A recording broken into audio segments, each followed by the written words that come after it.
It's week 7 of the LCS with coverage brought to you by Alienware. I'm joined right now by Huhi from 100 Thieves here on the second day off of a victory against Team Liquid. All right, Huhi. At one point in time, there's a 100 Thieves hype train. It felt like it kind of derailed recently. Why do you think it is that you guys have been having these ups and downs? Even, obviously got the win today, but following a loss yesterday. I think honestly, I think sometimes we kind of needed like the loss. The way how we lost is based on like of our like communication and draft, and we felt like that's something that we definitely have to fix going forwards to like playoff and stuff. So the loss definitely felt really bad, and like we understand like we don't look that great, but I believe that it's a process that we're going to become a better team. So. Yeah, I'm not too worried since we are talking about it consistently. Yeah, hopefully we can fix that before going into the playoffs. Do you still think that the team is the best team in the region right now? Because certainly it looked that way for a while. I don't know if you still feel like that's the case. Honestly speaking, I think I more so lost the confidence of that. Because before when we were like doing like 8 win streak or like at most having a 2-1 weekend, I felt pretty confident that we were the best team on the LCS. But I think nowadays, I think we kind of fell off, and other teams kind of is coming back up. Um, so right now, I will say I feel less confident, but that doesn't mean that I don't think we're the best team. Okay. I think we're still on the top team. Who else out there is a threat? Because that's what it's been confusing for me. Because I'm like, normally you're like, TSM, TL, C9, they're up there, but like they seem in a weird situation. TSM maybe doing the best of the three. Then you got EG, who's like surging now. Suddenly, FlyQuest Academy has come out Yeah, of the Academy league yeah. to Even start. Golden Guardians. Yeah, Golden Guardians as well. So I'm like, Yeah. I don't know what the hell is happening. So I don't know who you think is actually good in the LCS right now, or if like everyone is good or everyone is bad or something.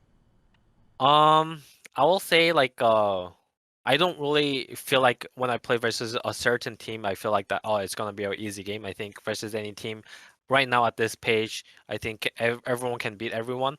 That's why I think it's a little more competitive, but yeah, I think that doesn't mean that we can be on the next level, and we're trying to improve our issue, and I think that will make us put in the different level than them.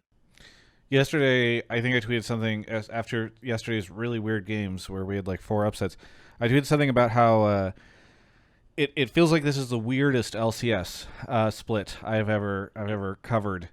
You're competing in it obviously, so I don't know. Do you feel like this is the weirdest thing? It feels like we don't normally have such uncertainty around who the best teams are in the final weeks. Yeah, I mean, it definitely feels weird. I think. Um, I don't really like truly believe in jinxing, but like I do not want to risk it. Like for example, like yesterday when we were, when every underdog team were winning, and we were going into our game, and FBI says again, "Oh, guys, it's another underdog days," because we had the literally same situation last week, and we Yes. lost after he said that, and then yesterday he said that, and we all kind of raged at him like that he shouldn't have said Yeah, it. yeah, yeah. And going into the game, we lost again, and yeah, I feel like Did he we just have apologize? to. Yeah, no, he didn't apologize, but Okay. like, yeah, I think it's just, I guess our mindset changes when we play versus lower teams. I'm not too sure like what the reasoning is, and I'm also as confused as you are. So, Okay. Do you think? What do you think the chances are? Because normally we have at least 2, sometimes 3 of the big 3 teams go to Worlds. Do you mhm. think that this will be the first year where we send only 1 or maybe 0 of those teams? um, I will still think that two of the expected teams will still go. I think the third one is I can kind of see EG also making it. Okay. So hopefully, I think it's like us, and I feel like it's either gonna be TSM C9 Or TL. or TL and EG Okay. out of yeah, those So there's teams. a So chance. There's a chance that it's like one of the big 3, and then you and EG make it through in your scenario. yeah.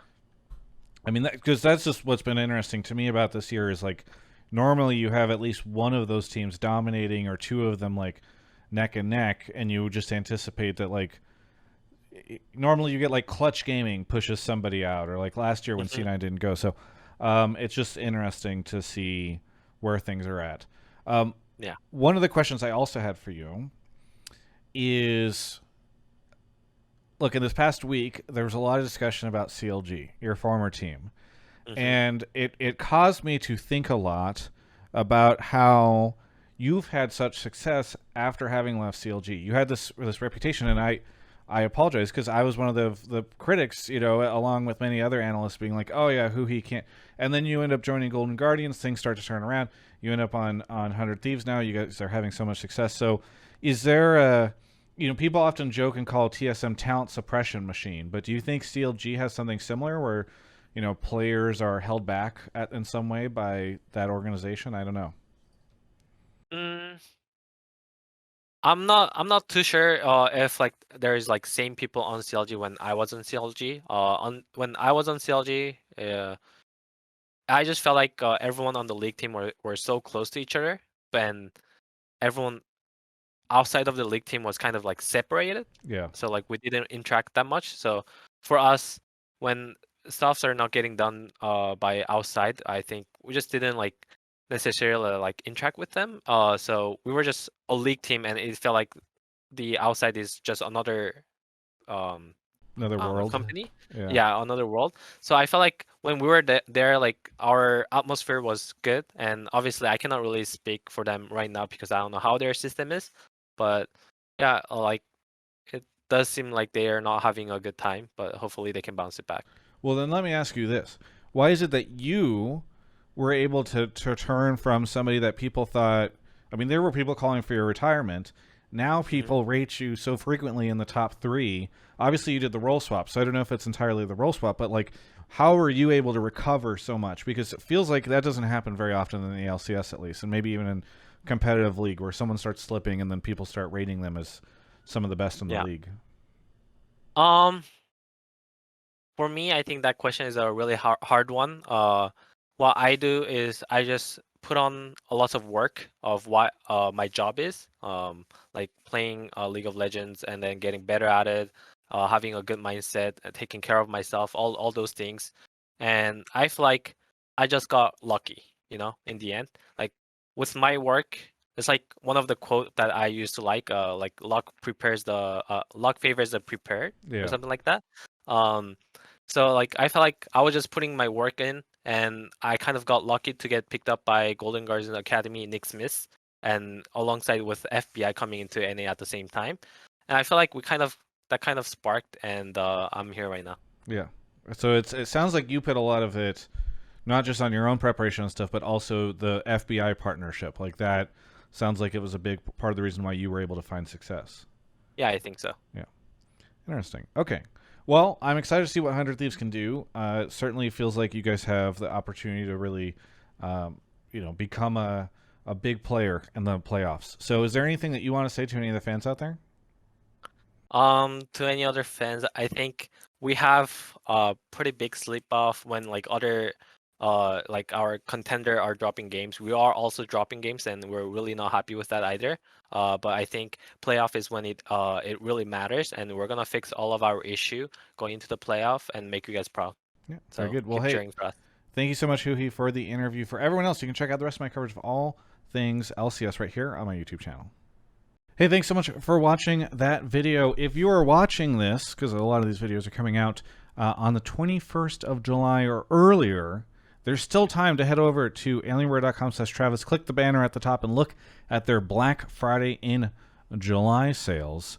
But if not, there's still some great deals over there. They always make amazing products. And you can also still sign up for Alienware Arena, which is, of course, a great help for me when you sign up for it. And there's some great deals over there that you can get as being a member of Alienware Arena. It's free to join. And they do some cool giveaways of some games and stuff, too. So there's just a bunch of perks for signing up, and that does help. Also, be sure to subscribe, because you might see some names running below me. I don't know. I'm pointing at maybe we've gone over time. Maybe now they're gone. But you might have seen them earlier.